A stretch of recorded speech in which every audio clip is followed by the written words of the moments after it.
Very good morning, students. This is your economics class, and today we are going to start third unit of our book.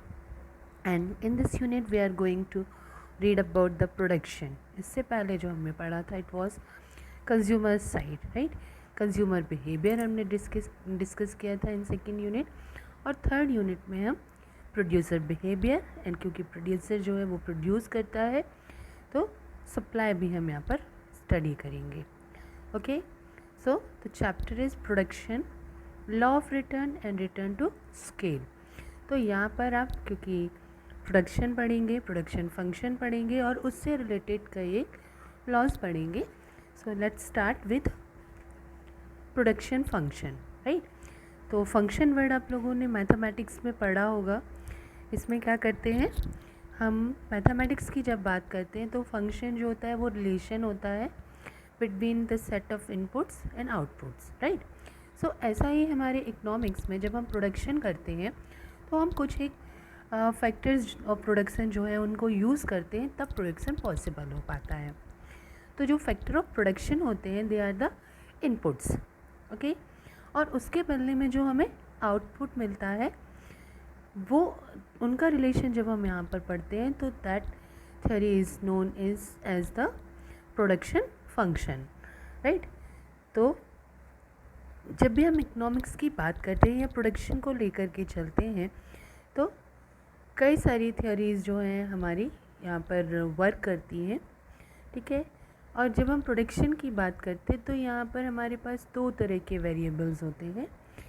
एक होता है dependent in nature, मतलब कोई भी factor का उसके ऊपर कोई असर नहीं पड़ता है, वो पूरी तरह से फ्री होता है, ठीक है.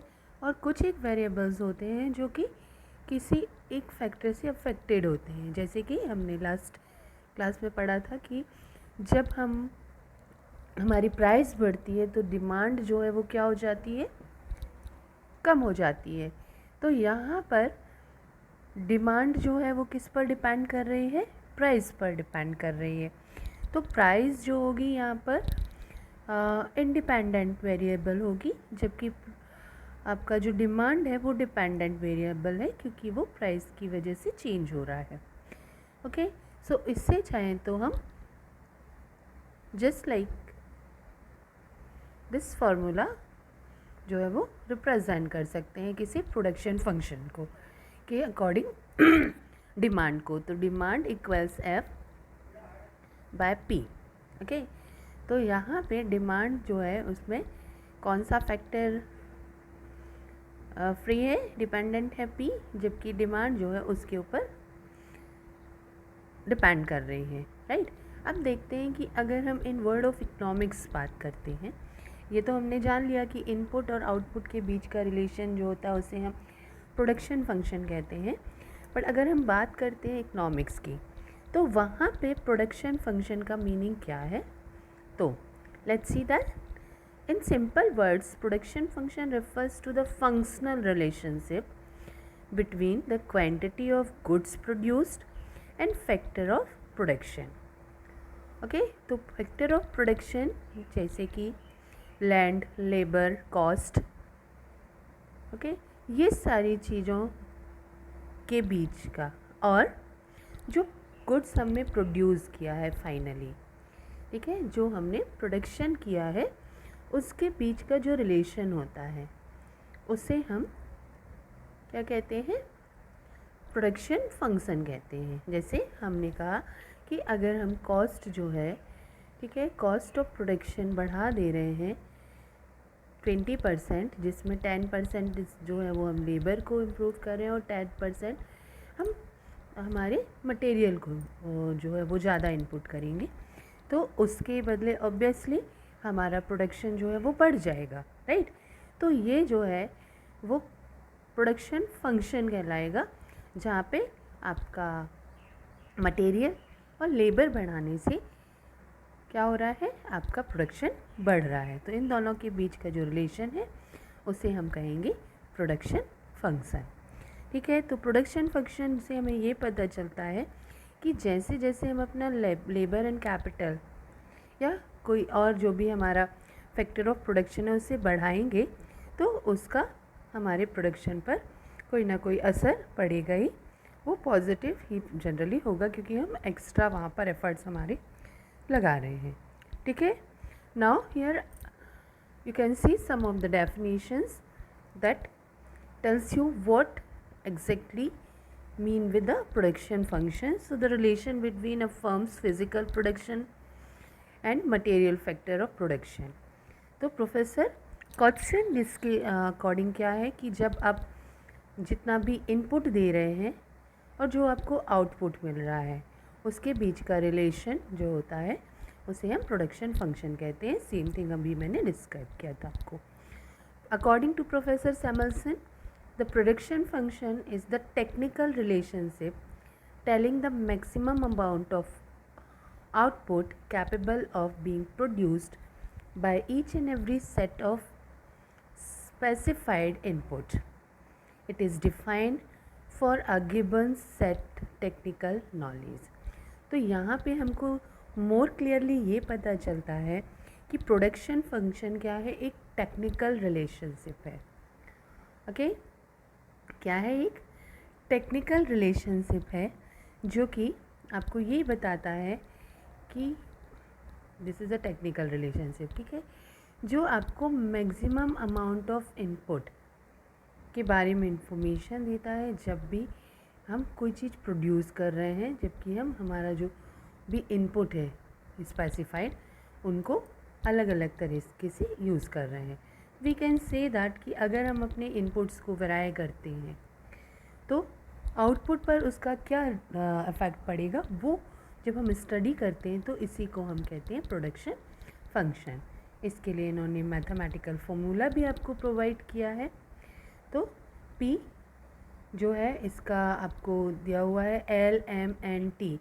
सो यहाँ L फॉर लेबर, ठीक है, M फॉर मटेरियल होगा, ठीक है, and so on other factors आपके प्रोडक्शन के यहाँ पर बताए गए हैं. ओके. नेक्स्ट नाउ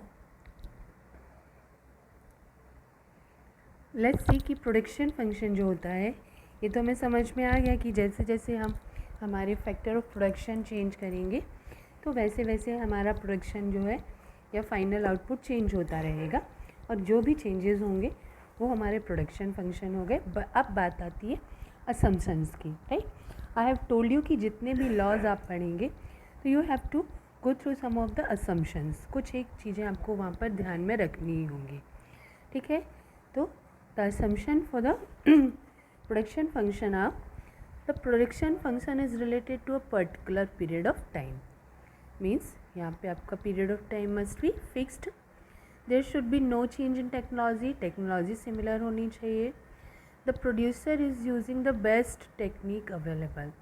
और हमें ये मान करके चलना होगा कि प्रोड्यूसर जो है वो अभी तक की बेस्ट टेक्नोलॉजी को यूज़ कर रहा है. So there must be no change in technology also. Factor of production are divisible. तो जो भी प्रोडक्शन है, आपके लेबर है, मटेरियल है, कॉस्ट है, वो सब क्या है, डिविजिबल है. ठीक है. And production function can be fitted to a short run और लॉन्ग रन. तो प्रोडक्शन फंक्शन शॉर्ट रन के लिए भी फिट होगी और लॉन्ग रन के लिए भी आपकी फिट होगी. तो अभी शॉर्ट रन और लॉन्ग रन क्या होता है इकोनॉमिक्स में या प्रोडक्शन के बीच में उसका मीनिंग वो हम आगे डिस्कस करने वाले हैं. बट आपका असम्पशन ये है कि जो भी प्रोडक्शन फंक्शन आप डिस्कस कर रहे हैं वो शॉर्ट रन और लॉन्ग रन दोनों के लिए ही यूज़फुल होगा. ठीक है. प्रोडक्शन फंक्शन के टाइप्स क्या क्या होते हैं? तो there are 2 type of production function. देखिए मैंने कहा था अभी डिस्कस करेंगे. लॉन्ग रन क्या होता है, शॉर्ट रन. तो यहाँ पर हम डिस्कस करने वाले हैं fixed proportional production function and variable proportional production function. ठीक है. तो फिक्स्ड जो होता है वो आपका शॉर्ट रन में प्रोडक्शन फंक्शन कहलाएगा और वेरिएबल जो है वो लॉन्ग रन में प्रोडक्शन फंक्शन कहलाएगा. ठीक है. अब फिक्स्ड एंड शॉर्ट रन से क्या मतलब है और वेरिएबल प्रोडक्शन और लॉन्ग रन प्रोडक्शन से क्या मतलब है, let's see that. Okay. So fixed और शॉर्ट रन प्रोडक्शन फंक्शन को हम डिफाइन कर सकते हैं as a period in which at least one input और of the factor of production is constant. यहाँ पे एटलीस्ट एक प्रोडक्शन का फैक्टर जो होता है वो कांस्टेंट होता है, ठीक है। और क्योंकि ये शॉर्ट रन है दैट्स वाई मार्केट सप्लाई जो होती है वो according to the change in the market demand बदल नहीं सकती। ओके, सो शॉर्ट रन से मतलब जो है हम क्या रखते हैं, एक पीरियड जो प्रोडक्शन के हिसाब से इतना छोटा पीरियड है where you can not change your supply. Okay, तो यहाँ पर सप्लाई जो है वो चेंज नहीं हो सकती है, बट फैक्टर ऑफ प्रोडक्शन जो है उनमें से कम एक जो है वो हमेशा यहाँ पर शॉर्ट रन में भी कांस्टेंट रहेगा। ओके, तो in short run usually factory facilities equipment and machinery which include lands are fixed and market supply cannot be altered. Okay, तो यहाँ पे आपका जो भी, क्योंकि शॉर्ट रन पीरियड की हम बात कर रहे हैं, तो शॉर्ट रन पीरियड में फैक्ट्री फैसिलिटीज़ चेंज नहीं हो सकती हैं, इक्विपमेंट्स नहीं बदल सकते हैं, ओके, मशीनरी चेंज नहीं हो सकती है, इवन लैंड जो होता है वो भी फिक्स्ड होता है, एंड मार्केट सप्लाई जो है वो चेंज नहीं की जा सकती है, ठीक है, according to the demand. Okay, तो यहाँ पे शॉर्ट रन से हम आप समझ गए हैं, ये समझ गए हैं कि शॉर्ट रन जो होता है उस पीरियड पे कई सारी चीज़ों को हम वेरिएबल नहीं रख सकते हैं, दैट्स वाई इसे हम फिक्स्ड प्रोडक्शन फंक्शन टाइम पर के रूप में जानते हैं, ठीक है ना। सो शॉर्ट रन इनपुट्स जो है उन्हें हम फिक्स्ड इनपुट्स और वेरिएबल इनपुट्स में फिर से डिवाइड कर सकते हैं।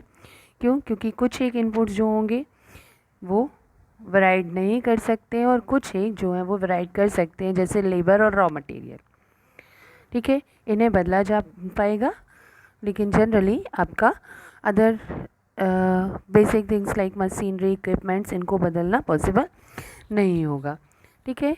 तो फिक्स्ड प्रोपोर्शनल प्रोडक्शन फंक्शन जो होता है उसे शॉर्ट रन प्रोडक्शन फंक्शन भी कहा जाता है।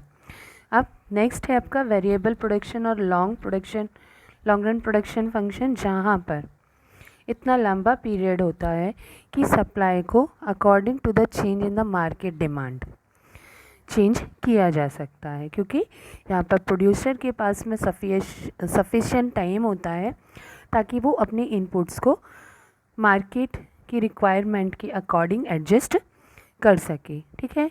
तो जितने भी इनपुट्स हैं शॉर्ट रन में कुछ इनपुट्स वेरिएबल होते हैं, कुछ एक फिक्स्ड होते हैं, ठीक है ना, लेकिन लॉन्ग रन में सारे के सारे वेरिएबल्स सारे के सारे इनपुट्स जो हैं वो वेरिएबल होते हैं और इलास्टिक होते हैं, मतलब वो चेंज किए जा सकते हैं, ठीक है। लॉन्ग रन में लेबर ज़्यादा यूज़ कर सकते हैं, कैपिटल भी और ज़्यादा यूज़ कर सकते हैं, मशीनरी एंड टेक्नोलॉजी जो है उसे भी चेंज किया जा सकता है, इक्विपमेंट्स भी चेंज किए जा सकते हैं, ठीक है। तो यहाँ पे मल्टी वेरिएबल टाइम होता है लॉन्ग रन का, और शॉर्ट रन जो होता है वहाँ पर आपका कुछ एक जो फैक्टर्स है लाइक लेबर आप चेंज कर सकते हो, रॉ मटेरियल चेंज कर सकते हो, बट अदर इक्विपमेंट्स मशीनरीज़ को चेंज करना पॉसिबल नहीं होता है, ठीक है। तो प्रोडक्शन फंक्शन दोनों ही टाइम पर डिफरेंट होगा, क्योंकि एक जगह पर आपके जो भी फैक्टर्स है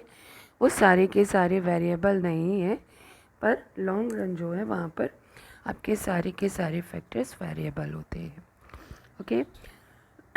नाउ यहाँ पर इन्होंने शॉर्ट पीरियड और लॉन्ग पीरियड के बीच का डिफरेंस आपको डिस्क्राइब किया है। तो शॉर्ट पीरियड क्या होता है, जिसमें at least one of the factor of production is available in fixed quantity, यहाँ पे कम से कम एक कांस्टेंट होगा, यानी कि अदर जो हैं कुछ एक वेरिएबल हो सकते हैं और कुछ एक कांस्टेंट हो सकते हैं। लॉन्ग पीरियड में सारे के सारे फैक्टर्स जो होंगे वो वेरिएबल होंगे, चेंजेबल होंगे। शॉर्ट पीरियड में प्रोडक्शन जो है कैन बी इंक्रीज और decrease by changes in other inputs, तो कांस्टेंट को छोड़ करके जो अदर इनपुट्स हैं, जैसे हम रॉ मटेरियल या लेबर यूज़ करके इंक्रीज़ और डिक्रीज़ कर सकते हैं, ठीक है, हमारा प्रोडक्शन। और लॉन्ग पीरियड में प्रोडक्शन जो है वो इंक्रीज़ किया जाता है। इसके लिए हम किसी भी इनपुट में चेंज कर सकते हैं, चाहे तो एक इनपुट में चेंज करें या फिर कई एक फैक्टर्स जो हैं उनके इनपुट में चेंज कर सकते हैं। Short period factor of production can be divided into 2। क्यों? क्योंकि यहाँ पे कुछ एक चीज़ें होंगी जिन्हें आपको फिक्स्ड रखना होता है और कुछ एक वेरिएबल होते हैं। ठीक है, तो factor of production short period में दो तरह के आपको देखने मिलते हैं, फिक्स्ड फैक्टर और वेरिएबल फैक्टर्स। तो फिक्स्ड के अंदर क्या होंगे? आपके मशीनरी इक्विपमेंट्स होंगे और वेरिएबल में होंगे आपके रॉ मटेरियल एंड लेबर। लेकिन लॉन्ग पीरियड में फिक्स्ड और वेरिएबल फैक्टर्स के बीच में कोई भी डिफरेंस नहीं होता है, because we have so much time कि हर एक फैक्टर हमारा जो है वो वेरिएबल हो सकता है। ओके, शॉर्ट पीरियड में जो है price is determined by the force of demand. Short period जो होता है वहाँ पर मेन हमारा प्राइस जो है वो फोर्स ऑफ डिमांड के थ्रू हम डिसाइड करते हैं। लेकिन लॉन्ग पीरियड में supply is more important than demand, क्योंकि यहाँ पे सप्लाई को चेंज करने के लिए फेवरेबल कंडीशंस जो हैं वो अवेलेबल होती हैं। ओके, अब इसके बाद आते हैं हम कॉन्सेप्ट ऑफ प्रोडक्शन की। So concept of production are also 3: total production, average production and marginal production. ठीक है, तो इसे हम टोटल प्रोडक्ट, एवरेज प्रोडक्ट और मार्जिनल प्रोडक्ट से स्टडी करेंगे। तो यहाँ पर you can see that there are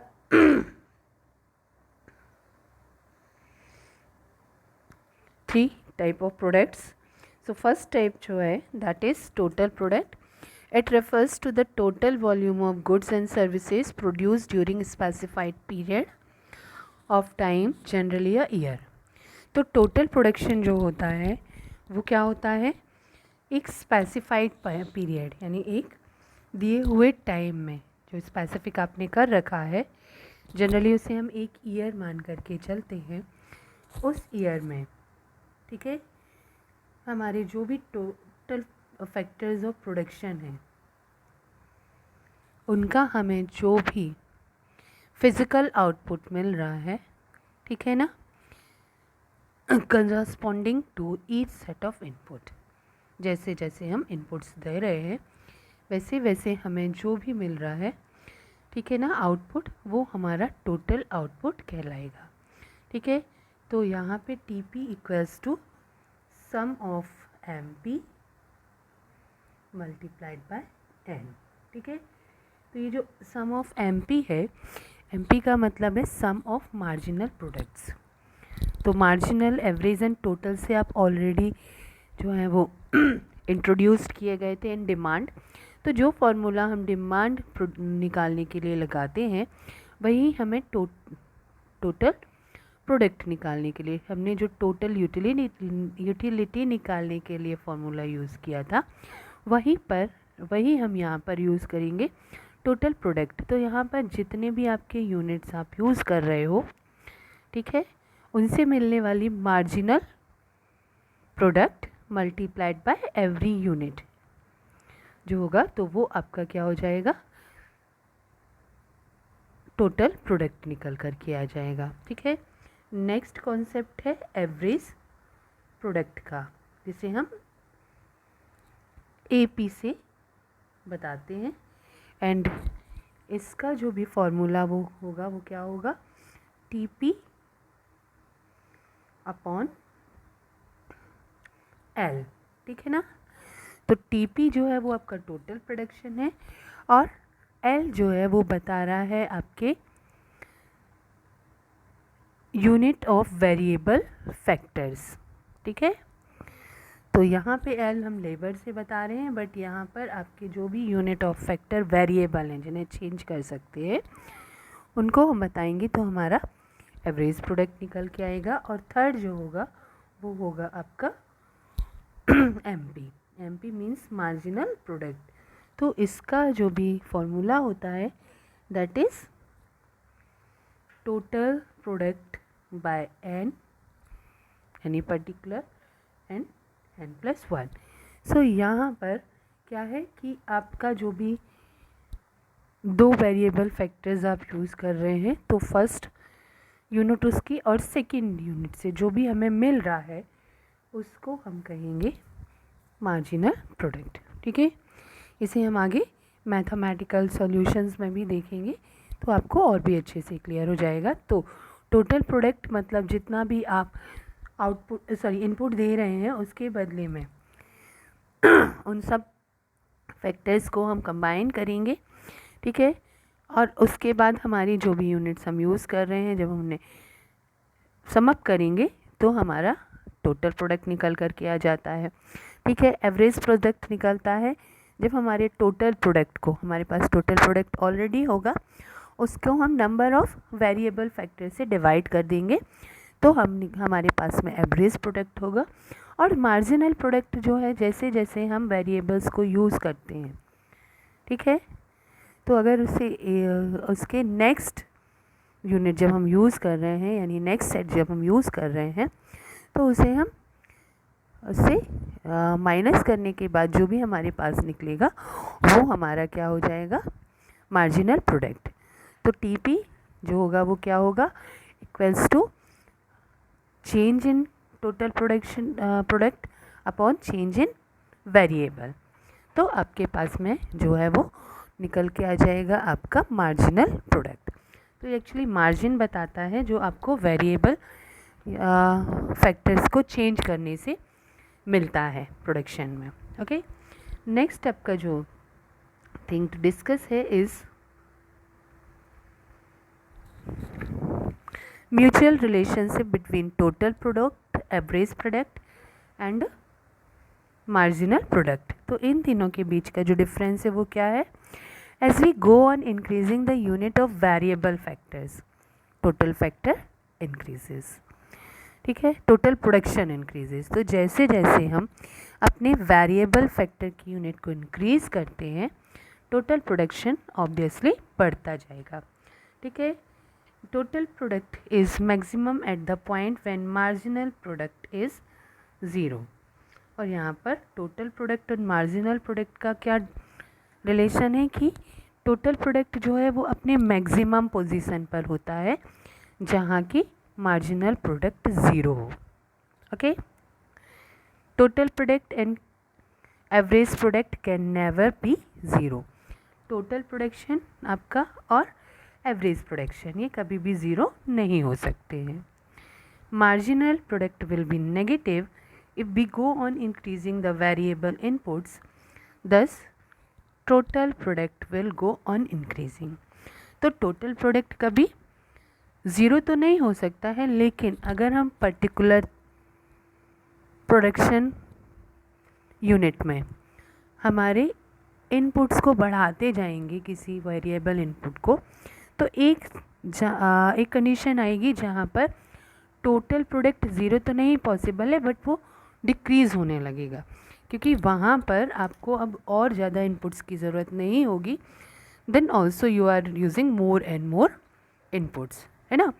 for example अगर आप किसी एक प्रोडक्शन यूनिट में लेबर यूज़ कर रहे हैं, आपका काम 10 लेबर जो है वो ओके कर रहे थे, आपने 15 लेबर्स यूज़ किए तो आपका प्रोडक्शन बढ़ गया। अब आपके पास रॉ मटेरियल, आपके इक्विपमेंट्स जो है वो डेफिनेट है और आप 5 और लेबर्स वहाँ पर लगा देंगे तो क्या होगा, आपका प्रोडक्शन कम हो जाएगा। प्रोडक्शन कम हो जाएगा इन एवरेज, है ना। क्यों, क्योंकि जो काम आपके 15 लेबर्स जो है वो अच्छे से कर रहे थे, उनके बाद आपने 5 और लेबर वहाँ पर यूज़ कर लिए या इनपुट कर दिए, आपको लग रहा था कि आपका प्रोडक्शन बढ़ेगा, बट यहाँ पे आपकी कॉस्ट ऑफ प्रोडक्शन बढ़ जानी है और प्रोडक्शन तो उतना ही होना है जितना मैक्सिमम आप कर सकते थे, राइट। तो टोटल प्रोडक्शन जो है वो डिक्रीज़ जो है वो होने लगेगा जब आप और ज़्यादा वेरिएबल इंक्रीज़ करते जाओगे।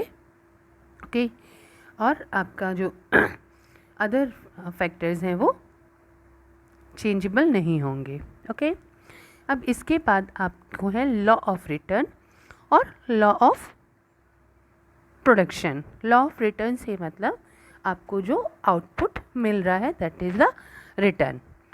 तो लॉ ऑफ रिटर्न और law of production describe the technically possible ways of increasing the level of production.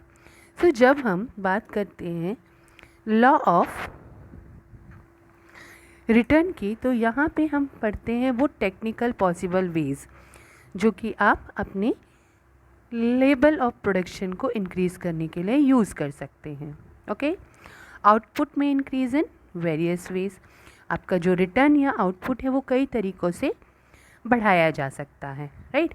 और इसके लिए आप क्या कर सकते हैं, in order to increase production of any commodity we need to increase the factor of production. तो जो भी हमारे फैक्टर ऑफ प्रोडक्शन है ना, land, labour, raw material, equipments, इन सब में आप चेंज करोगे तो आपका प्रोडक्शन जो है वो इंक्रीज़ हो सकता है. ओके, तो जो भी हमारा प्रोडक्शन होता है उसके 3 स्टेजेस होते हैं. So you can see all the 3 stages here. At first you can see the stage where the production is increasing, then you can see a constant stage, and third one is the stage of decreasing or diminishing. तो 3 तरह के stage आपको production में देखने को मिलेंगे. एक जहाँ पर आपका रिटर्न यानी कि आपका जो प्रोडक्शन है वो बढ़ रहा है, दूसरी कंडीशन जहाँ पे वो कांस्टेंट है, और थर्ड कंडीशन जहाँ पर वो डिक्रीज़ हो रहा है, राइट. तो आपके 3 स्टेजेस क्या होंगे, इंक्रीजिंग रिटर्न का, कांस्टेंट रिटर्न का और डिमिनिशिंग रिटर्न का. ओके, हालांकि आजकल के जो मॉडर्न इकोनॉमिस्ट हैं hold that these 3 laws are really 3 aspect of the same law of variable proportion. So अभी जो हमारे मॉडर्न इकोनॉमिस्ट हैं उनका मानना है कि एक्चुअली 3 स्टेजेस हैं, ये 3 लॉज नहीं हैं, 3 स्टेजेस हैं एक ही लॉ के, जिसे हम कहते हैं law of variable proportion. Okay, so अब इन तीनों लॉज को हम वन बाय वन स्टडी करेंगे. तो first we are going to read the law of increasing return, जो हमारी फर्स्ट स्टेज है ना, जहाँ पर हमारी ए पोजीशन हमें मिली है. तो ये वाला लॉ हम पहले स्टडी करेंगे. When we keep the quantity of a particular factor of production constant and increase the quantities of other factors of production, the increase in output is more than the proportionate increase in other factors. तो जब हम किसी particular factor of production को constant रखते हैं, ठीक है ना, हमारे 5 फैक्टर्स ऑफ प्रोडक्शन होते हैं जिनमें से हमने सपोज कर लीजिए कि किसी एक को क्या कर दिया, कांस्टेंट रखा है, पर अदर फैक्टर्स को जो है वो हम बढ़ा रहे हैं, ठीक है. तो जैसे जैसे हम बढ़ाते जाएंगे तो उसके प्रोपोर्शन में ही हमारा प्रोडक्शन यानी हमारा आउटपुट जो है वो इंक्रीज़ होता जाएगा. ओके, तो इसी टेंडेंसी को हम कहते हैं law of increasing return. So according to Marshall, an increase in capital and labor applied in the cultivation of land causes in general a less than proportionate increase in the amount of produce raised, unless it happens to coincide with an improvement in the act of agriculture. तो जब हम capital of और labour जो है वो किसी land में increase कर रहे हैं यानी ज़्यादा इनपुट कर रहे हैं, तो ऑब्वियसली हमें टेक्नोलॉजी जो है उसे बढ़ाना होगा, अदरवाइज़ इंक्रीज़ ना मिल कर के हमें क्या मिलेगा, कम प्रोपोर्शन में उसका फ़ायदा मिलेगा या रिटर्न मिलेगा, ठीक है. तो यहाँ पे आपका लैंड जो होगा वो कांस्टेंट होगा, बट आपका labour, okay, capital on that land and obviously technology, तीनों चीज़ें बढ़ाने पर आपको एक लेवल तक प्रोडक्शन जो है वो बढ़ता हुआ दिखाई देगा. That is the law of increasing return. So यहाँ पे आपका लॉ ऑफ इंक्रीजिंग रिटर्न जो है, यहाँ पे एक कांस्टेंट फैक्टर होगा लैंड और बाकी फैक्टर्स वेरिएबल होंगे, such as labour, such as the technology, right, and capital on the land, ये तीनों जो होंगे वो बढ़ जाएंगे। ओके, अब इसी लॉ को जो है जब हम आगे स्टडी करेंगे तो वी वुड नो कि how this takes place. Okay, ये एक्चुअली होता कैसे है। तो यूनिट्स ऑफ वेरिएबल फैक्टर्स दिए हुए हैं और उनके वेरियस सेट्स दिए हुए हैं। ओके, जैसे जब हमने यूनिट ऑफ वेरिएबल फैक्टर यहाँ 1 यूज़ किया है, टोटल आउटपुट हमें मिल रहा है 10, राइट। और मार्जिनल आउटपुट भी 10 होगा क्योंकि 1 divided by 10 is 10 itself। Average output is also 10। Okay, अब यहाँ पर जब हम 2 वेरिएबल्स यूज़ कर रहे हैं, टोटल आउटपुट हमें कितना मिला 24।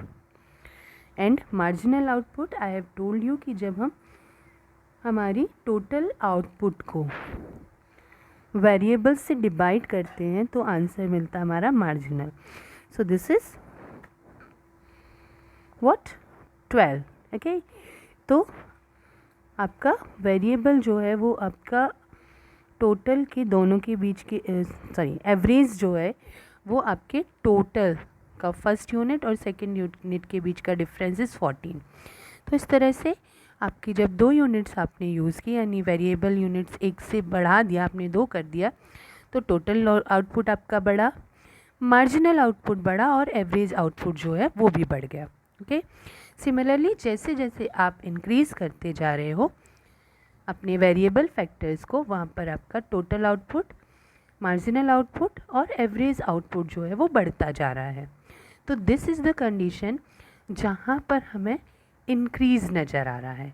ठीक है, सो ऑब्वियसली हम यहाँ पर लॉ ऑफ इंक्रीजिंग रिटर्न जो है वो डिफ़ाइन कर पा रहे हैं।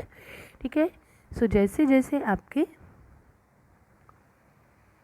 वेरिएबल फैक्टर्स के यूनिट बढ़ते जा रहे हैं, आपका एवरेज का मार्जिनल प्रोडक्ट बढ़ता जा रहा है, राइट। तो इंक्रीज़ होता जा रहा है।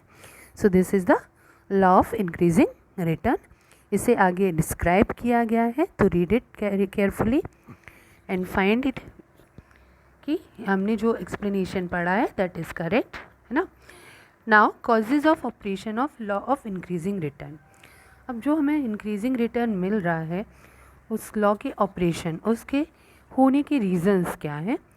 So first one is indivisibility of factors. जो फैक्टर ऑफ प्रोडक्शन होते हैं वो इनडिविजिबल होते हैं, यानी हम उन्हें अलग अलग नहीं कर सकते, क्योंकि अगर हम अलग अलग करेंगे तो प्रोडक्शन पॉसिबल नहीं होगा। ओके, तो we will get production at increasing rate. जब हम उनको बढ़ाते जाएंगे तो ऑब्वियसली हमारा जो प्रोडक्शन है उसका रेट भी इंक्रीज़ होता जाएगा। If we go on making the best possible use of indivisible factors, the production is increased more and more. तो जैसे जैसे हम उनका उनका इनपुट बढ़ाते जाएंगे हमें आउटपुट भी बढ़ता हुआ मिलेगा। इंक्रीज इन एफिशिएंसी, ठीक है। तो प्रोडक्शन जो है उसको हम इंक्रीजिंग रेट पर तब पाते हैं जब हमारे वर्कर और मैनेजमेंट जो होता है, हमने जिन्हें यूज़ किया हुआ है एज एन इनपुट, वो एफिशिएंट होते हैं। अगर अच्छा मैनेजमेंट है तो ऑब्वियसली हमें इंक्रीज़ ही मिलेगा हमारे प्रोडक्ट में। Fixed factor and fixed cost. तो कुछ चीज़ें होती हैं जो फिक्स्ड होती हैं, जैसे मैंने कहा लैंड, ठीक है। तो इनको ना तो आप ज़्यादा कर सकते हैं अपने, मीन्स आप वो कांस्टेंट होते हैं तो चेंजेबल नहीं होते, ना तो उन्हें कम किया जा सकता है ना ही ज़्यादा किया जा सकता है। ठीक है, फॉर एग्ज़ाम्पल अगर किसी इंस्टीट्यूशन में आप एज एन ओनर वर्क कर आप हैं, तो वहाँ पर आपके पास में कुछ एक वर्कर्स होंगे, दोज आर फिक्स्ड, राइट, जो कि आपके पास होने ही होने हैं। तो जब वो वर्कर्स हैं, वेदर आप कुछ काम कर रहे हैं या नहीं कर रहे हैं, वो कॉस्ट आपकी फिक्स्ड ही होगी। ठीक है, इसके बाद next is division of labour. Okay, so division of labour जो है, लेबर को क्या कर सकते हैं, स्पेशलाइजेशन, स्पेशल लेबर्स और नॉर्मल लेबर्स में हम क्या कर सकते हैं, डिवाइड कर सकते हैं। तो अगर आपके स्पेशल लेबर्स हैं तो प्रोडक्शन आपका बढ़ता रहेगा, और अगर आपके पास में जो है लेबर का डिवीज़न अच्छी तरह से किया हुआ है आपको आउटपुट भी अच्छा मिलेगा। इकोनॉमिक्स जो है इंटरनल एंड एक्सटर्नल वो भी आपकी रिस्पॉन्सिबल होती है फॉर इंक्रीजिंग रिटर्न, ठीक है। Before the point of optimum combination the law of increasing return will apply so far as the point of optimum combination of the factor is not reached, क्योंकि जब आप optimum use तक पहुंच जाएंगे, ठीक है, या ऑप्टिमम कॉम्बिनेशन तक पहुंच जाएंगे तो उसके बाद आपका रिटर्न जो है वो कांस्टेंट हो जाना है। अब देखते हैं कि लिमिटेशंस क्या होते हैं इस लॉ के। तो लिमिटेशन ये है, if the size of production unit is large and efficient, ठीक है, management is not possible, then the area और and then in this area law of increasing return will not operate. अगर बहुत बड़ा आपका प्रोडक्शन यूनिट है, management already efficient है, तो वहाँ पर ये पॉसिबल नहीं होगा कि लॉ ऑफ इंक्रीजिंग रिटर्न काम करे। तो ये उन्हीं जगहों पर पॉसिबल है जहाँ पे प्रोडक्शन यूनिट बहुत बड़ी नहीं है। If the machinery and other instrument and tools are old, तब भी आप लेबर और कैपिटल बढ़ाने के बाद भी आपका लॉ ऑफ इंक्रीजिंग रिटर्न काम नहीं करेगा, ठीक है। अगर इंडस्ट्री जो है it is needing nationalisation and division of labour, तब भी आपका इंक्रीजिंग रिटर्न आपको नहीं मिलेगा। बेस्ड ऑन नेचर है अगर आपकी इंडस्ट्री, तब भी पॉसिबल नहीं है कि इंक्रीजिंग रिटर्न आपको मिले, ठीक है। अगर आप प्रॉपर एडवर्टाइजमेंट नहीं कर रहे हैं, प्रॉपर एंडोर्समेंट नहीं कर रहे हैं, तब भी ज़रूरी नहीं है कि आपको रिटर्न जो है वो इंक्रीजिंग मिले। यानी कि कुछ एक कंडीशन है जहाँ पर आपका लॉ ऑफ इंक्रीजिंग रिटर्न काम नहीं करता है। Okay, so this was the first law of return, जो कि क्या था, law of increasing return. Next जो भी लॉज हैं, other two laws of constant return and law of diminishing return, हम नेक्स्ट वीडियो में उससे डिस्कस करेंगे। So this is all for today, have a nice day, good bye.